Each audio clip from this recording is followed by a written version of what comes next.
गुलाम मंसूरी जी, जिस तरह इलेक्शन का माहौल है और मुंबा देवी में जो है खासकर लोगों का माइंड सेट इस तरह किया गया है कि अगर आप जो 15 साल से है उसे वोट नहीं देते हो तो बीजेपी आ जाएगी।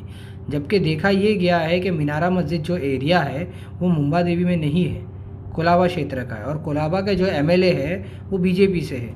तो वहाँ जब कोई एक्टिविटी ऐसी नज़र आती है तो वहाँ लोग जो है कंधे से कंधा मिला के उसमें शामिल होते हैं। तो मुंबा देवी में अगर जब बदलाव की बात आए तो बीजेपी का जो है वो डर आखिर क्यों दिखाया जाता है?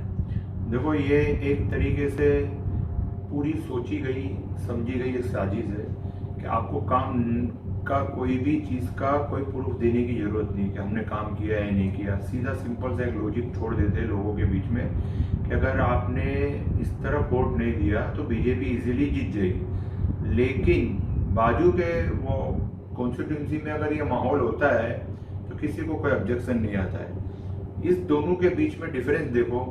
यहाँ पे हमारे सर पे 15 साल से जो बैठा हुआ एमएलए है उसको काम नहीं करना है, आगे भी नहीं करना है, लेकिन उस डर के मदद से और आसानी तरीके से जीत ले लेने के लिए।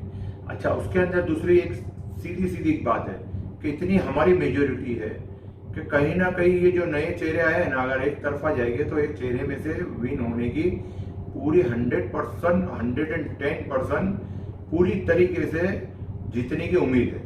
लेकिन हमको ही जीतना है और हमको कैसी तरीके से आसानी से जीतना है तो एक सिंपल सा लॉजिक है, कुछ भी नहीं करो, एक डर बिना माहौल पूरा एरिया के अंदर बिठा दो कि अगर आपने इस तरीके से वोट नहीं दिया गया तो बीजेपी आसानी से जीत जाएगी। लेकिन ऐसा कोई कैलकुलेशन में नहीं है।